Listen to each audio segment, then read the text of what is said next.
Bismillahirrahmanirrahim. Assalamualaikum warahmatullahi wabarakatuh. Selamat jumpa lagi dengan channel Sosio Bakti. Para pembelajar sekalian dimanapun Anda berada, apa kabarnya? Semoga selalu sehat, bahagia ya.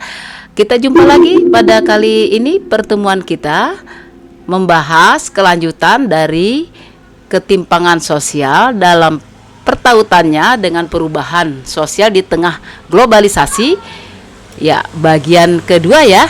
Oke. Pada kesempatan yang pertama, kita sudah membahas tentang teori ketimpangan. Nah, pada pertemuan sekarang kita akan membahas tentang ketimpangan lokal dan globalisasi ya.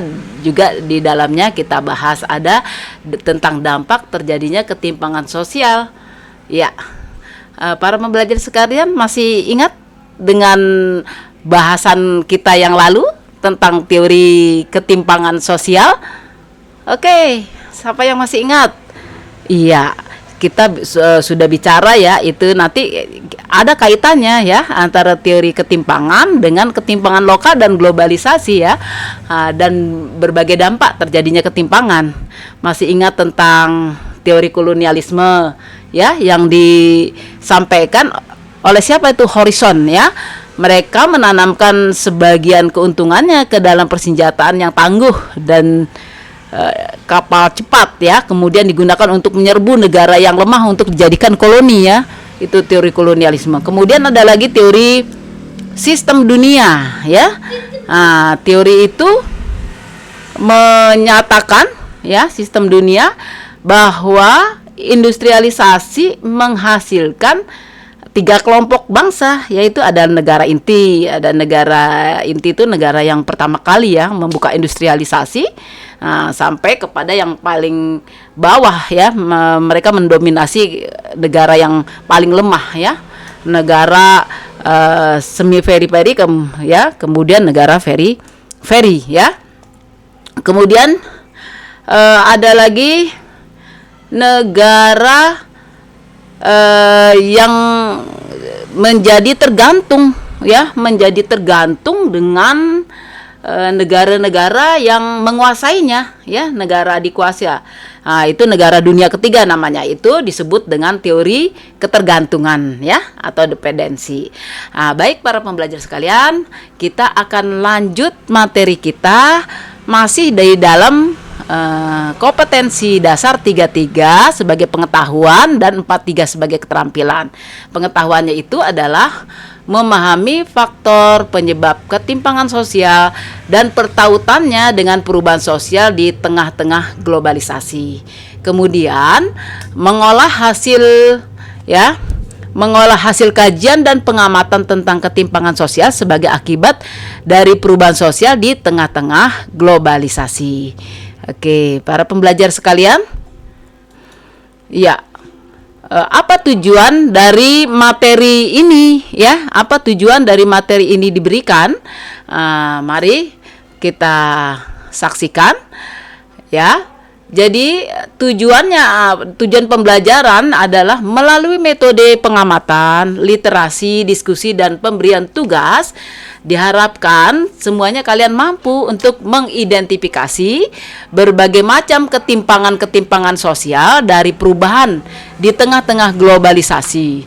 Lalu mampu menganalisis berbagai penyebab ketimpangan sosial yang ada di masyarakat sebagai akibat dari pengaruh globalisasi ya.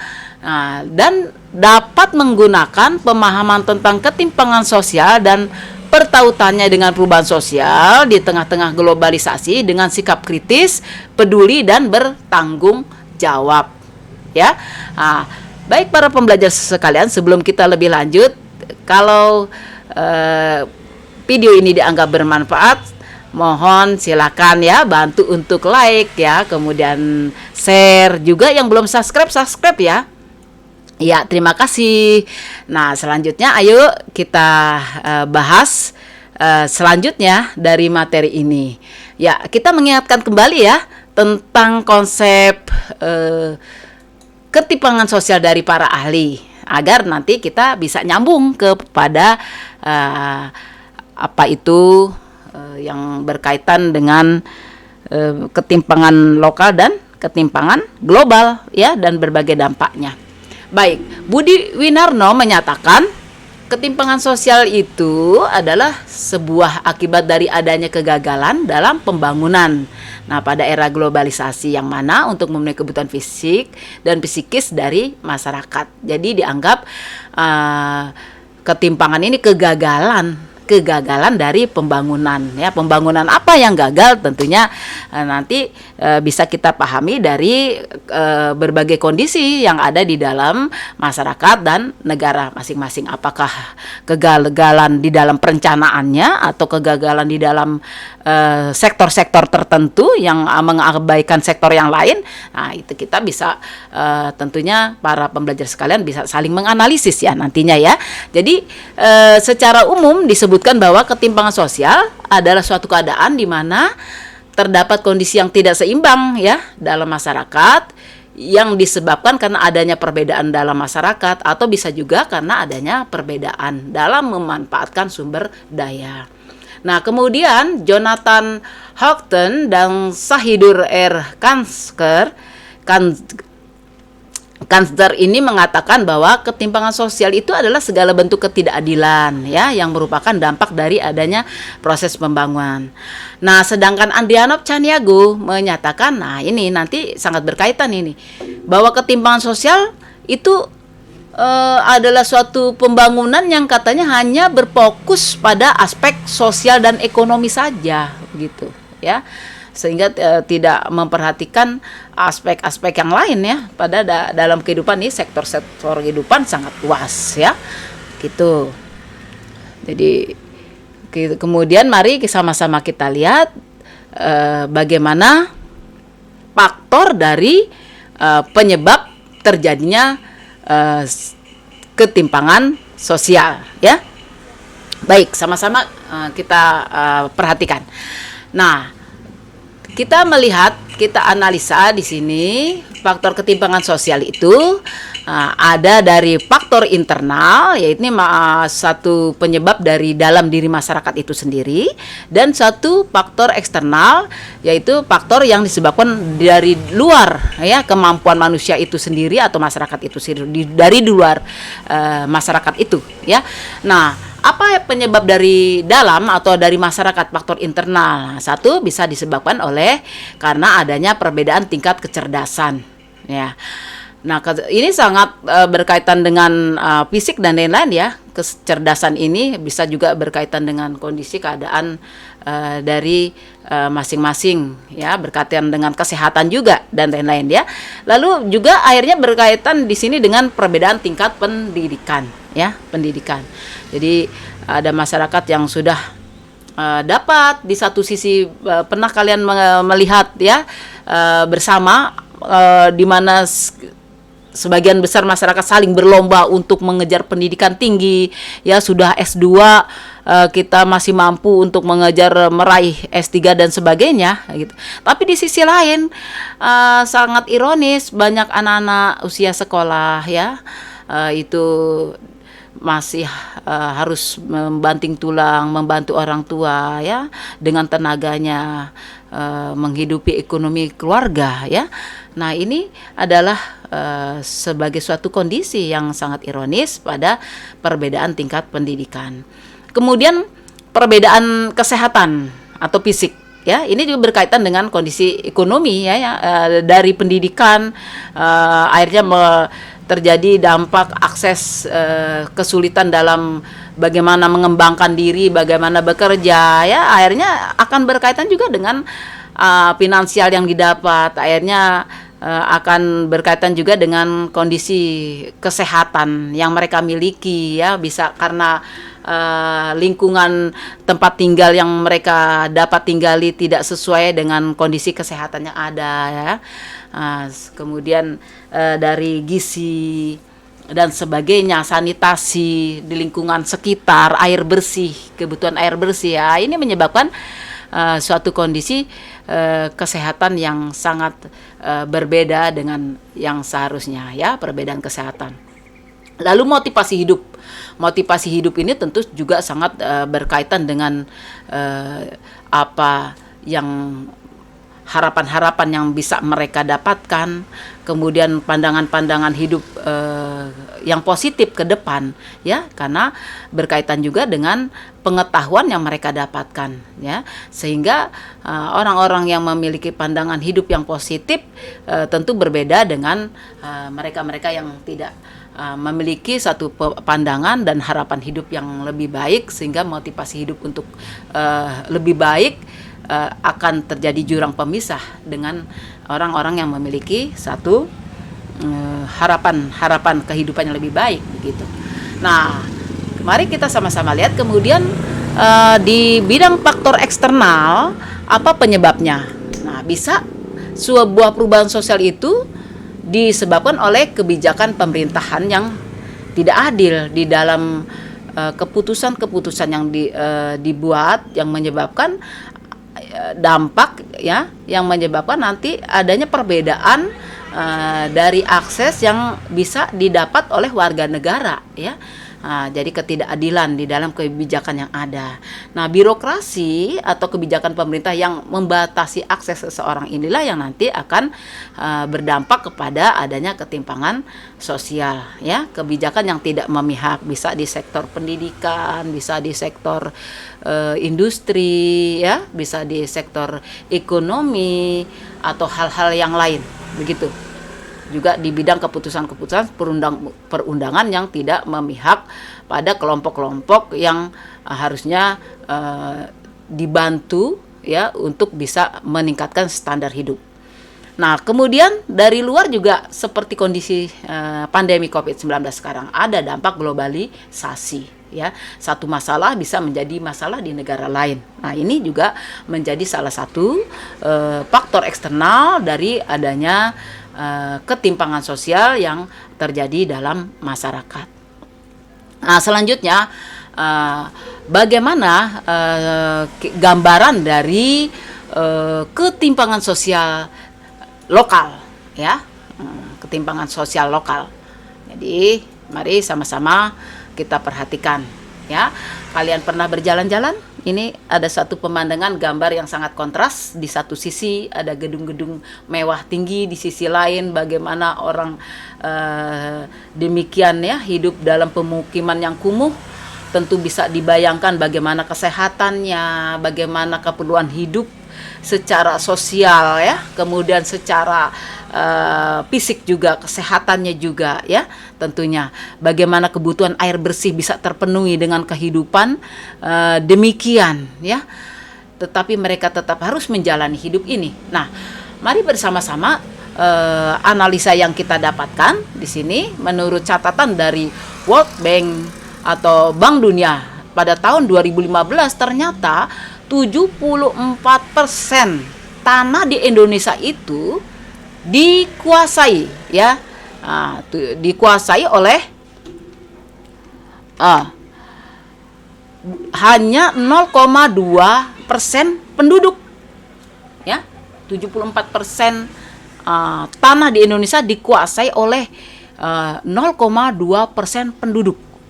Bisa kita bayangkan berarti, ya, sekitar berapa? 98 persen penduduk kita memperebutkan lahan yang jumlahnya sisa dari 74% ini. Nah, itu sangat miris tentunya, ya. Tinggal 26% lagi yang harus diperebutkan oleh penduduk, ya, tanah oleh penduduk yang sebesar sekitar 98%. Ini bisa kita bayangkan bagaimana nilai tanah, ya, di dalam kehidupan masyarakat, begitu. Bagaimana tingginya nilai tanah, ya. Nah, kemudian pemandangan yang tadi sudah kita sebutkan tadi, yang sangat miris itu, yang sangat kontras terlihat banyak di kota besar, di antara gedung pencakar langit dengan penghuni yang berlebih mendapatkan kemudahan, ya, air bersih, kesehatan, ya, kehidupan yang mewah. Tapi di sisi lain di sini bagaimana mereka hidup berdampingan, ya, dengan masyarakat kelas bawah dengan kehidupan yang sulit, air di sini, ya, bahkan cenderung mereka, ya, untuk mendapatkan air ini sangat sulit dan kecenderungan menggunakan air yang mungkin sudah tercemar ya sangat tercemar begitu dengan kondisi yang seperti ini. Demikian. Nah, mari kita lihat kemudian catatan berikutnya yang bisa kita dapatkan. Nah, di sini adalah tingginya angka kemiskinan di Indonesia, ya. Nah, jadi terdapat catatan di sini adalah gambaran tentang tingginya angka kemiskinan di Indonesia. 50% aset nasional dikuasai oleh 1% orang kaya. Bayangkan, ya. Nah, para pembelajar sekalian, Anda dapat bayangkan bagaimana 50% aset nasional dikuasai oleh hanya 1% orang kaya. Seperti itu. Nah, ini kita lihat dari Tim Nasional Percepatan Penanggulangan Kemiskinan pada tahun 2019 ya, atau TN2PK, bahwa 10% keluarga terkaya menguasai 70% kekayaan di Indonesia. Nah, sehingga apa? Kita melihat sisanya ya. Nah, karena itu tadi 10% keluarga terkaya, 90% penduduk sisanya ini memperebutkan 30% sisanya dari kekayaan yang ada di Indonesia. Sedangkan yang 70% tadi sudah dinikmati oleh 10% dari keluarga terkaya. Nah, ini sebuah bentuk ketimpangan yang luar biasa. Nah, catatan dari Sekretaris TN2PK ya pada bulan Oktober ya, tanggal 9 2019, yaitu Bapak Bambang Widianto, bahwa katanya pertumbuhan masyarakat kaya lebih tinggi dari masyarakat Indonesia, dan bahkan katanya ketimpangan di Indonesia ada di tingkat keempat ya, ada di tingkat keempat dunia. Jadi yang pertama adalah Rusia, sangat timpang, kedua India, ketiga Thailand, dan keempat Indonesia. Kita bisa bayangkan, itulah sebuah kondisi keadaan ketimpangan di tingkat lokal, ya. Nah, kemudian bagaimana kita selanjutnya mari kita lihat bersama beberapa ketimpangan sosial global di era globalisasi. Baik, secara umum tadi sudah kita singgung tentang teori yang kemarin sudah kita bahas. Teori kolonialisme, teori sistem dunia, dan teori ketergantungan ya. Ini menghasilkan sebuah ketimpangan global di era globalisasi, misalnya di bidang politik, di bidang budaya, dan di bidang ekonomi. Nah, di bidang politik adanya dominasi ekonomi ya dari negara maju terhadap negara lainnya, berdampak pada dominasi di bidang politik ya, seperti negara superpower Amerika ya terhadap mempengaruhi kebijakan-kebijakan ke negara-negara lemah yang lain begitu. Nah, bidang budaya melahirkan bagaimana suatu westernisasi melanda dunia ya. Jadi bisa terkikis budaya lokal ya, juga kita sudah melihat bagaimana terjadinya banyak pengikisan, terlupakannya budaya-budaya lokal yang sebenarnya sangat tinggi begitu ya, kemudian bahasa dan sebagainya, gaya-gaya hidup yang sudah mulai ke baratan atau westernisasi. Nah, kemudian di bidang ekonomi, perekonomian hanya tumbuh di beberapa wilayah dengan sumber daya yang dikuasai oleh golongan tertentu. Salah satu contohnya perubahan teknologi yang mengakibatkan hanya orang yang memiliki pengetahuan atau keterampilan tertentu ya yang dapat terlibat dalam proses produksi. Nah, di sisi lain, proses produksi yang dilakukan negara lain demi alasan keamanan atau efisiensi, ada kemungkinan pemilik usaha akan memindahkan proses produksinya ke beberapa negara tertentu saja. Nah, itu kita sudah bisa melihat bagaimana perusahaan-perusahaan multinasional ya mulai memindahkan ya aset-asetnya, seperti banyak terjadi di dalam perusahaan-perusahaan multinasional yang bekerja sama dengan pihak negara kita Indonesia ya, begitu ya. Bagaimana misalnya ya kalian kenal Freeport, perusahaan tambang emas terbesar di dunia ya, pengolahannya semuanya langsung hasilnya itu tanah-tanah yang mengandung emas itu langsung dibawa ke negara yang tentunya sangat dominan, memiliki saham terbesar ya, untuk kemudian Amerika ya, diolah di sana, bukan di Indonesia. Baik, selanjutnya bagaimana ketimpangan sosial ya berakibat ya. Nah, ini kita melihat adanya pertumbuhan ekonomi tidak merata, kemudian kebijakan politik didominasi oleh negara maju, terkikisnya budaya lokal, berkembangnya westernisasi dan terjadinya sikap rasisme pada golongan tertentu. Nah, para pembelajar, itulah bagaimana kita bisa sebutkan. Nah, ini kita melihat, kita analisis dari dampak dari ketimpangan selanjutnya ya. Yang pertama, dampak ketimpangan sosial itu adalah semakin tingginya angka kemiskinan dan pengangguran karena aset ekonomi oleh kelas atas yang jumlahnya sedikit, sementara warga kelas bawah yang jumlahnya banyak memperebutkan aset ekonomi yang jumlahnya sedikit. Kemudian munculnya kecemburuan masyarakat kelas bawah terhadap kelas atas yang menyebabkan rawan konflik dan terjadinya disintegrasi yang mengancam persatuan. Nah, terjadinya kriminalitas karena kelas bawah sulit mengakses ekonomi. Akhirnya ada yang mengambil jalan pintas seperti tindakan pencurian dan penjarahan. Ya, oke, demikian para pembelajar sekalian. Terima kasih atas apa yang sudah kita sajikan. Ya, ini sudah kebetulan recording kita pas dengan azan dan selesai. Terima kasih semuanya. Sampai jumpa dalam kesempatan yang akan datang. Terima kasih. Wassalamualaikum warahmatullahi wabarakatuh.